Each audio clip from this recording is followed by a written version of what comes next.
Sometimes most of us personalize our argument. Sometimes most of us individualize our perspective, individualize whatever idea we have, so that if anyone opposes you or speaks against whatever idea you have, you take it personal and think that they are attacking you.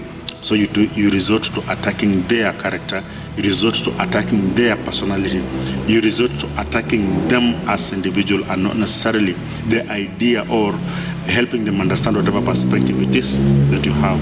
So it's important that you do not necessarily personalize your idea so much, personalize your perspective so much that when somebody speaks against it, when somebody points out a fault in it, or somebody points out a flaw in it, then you resort to attacking them because you think they have attacked you, or they have attacked your belief, they have attacked your people, they have attacked everything that you stand for. It's only a perspective, and our perspectives are shaped by so many factors. Other than the academic levels that we have, other than the level of exposure that we have, other than our ability to think outside of our normal environments, other than the people we've been exposed to, other than the materials we've been able to read through. There are so many factors that contribute to you having the individual perspectives that you have. There is your temperament. So you can't individualize whatever perspective it is that you have. There is your temperament, there is your academics, there is the level of exposure that you have, and so many other factors. So you cannot individualize it, that if anyone opposes or speaks against that idea, then you attack them and their character to say that they are wrong. And there are so many flaws in their lives, so they should not tell you or point out what is wrong with your life.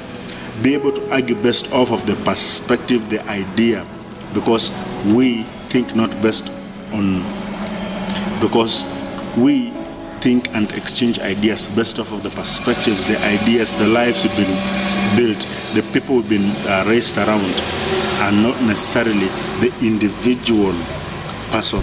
So when somebody points out a flaw in your idea and your perspective, they are not attacking you as an individual.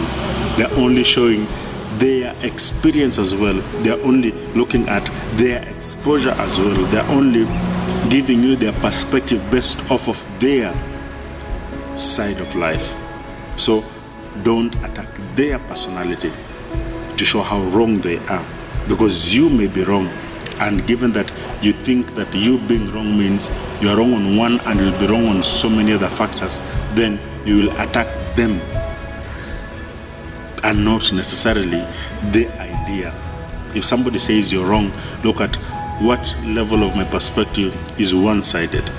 Being wrong only means looking at one perspective and not being able to be flexible enough to understand we are raised different, we have different temperaments, we've been exposed to differently, our levels of education are also different. We've looked at life from one lens, and we don't want anybody to tell us that that lens is not right. Blessings.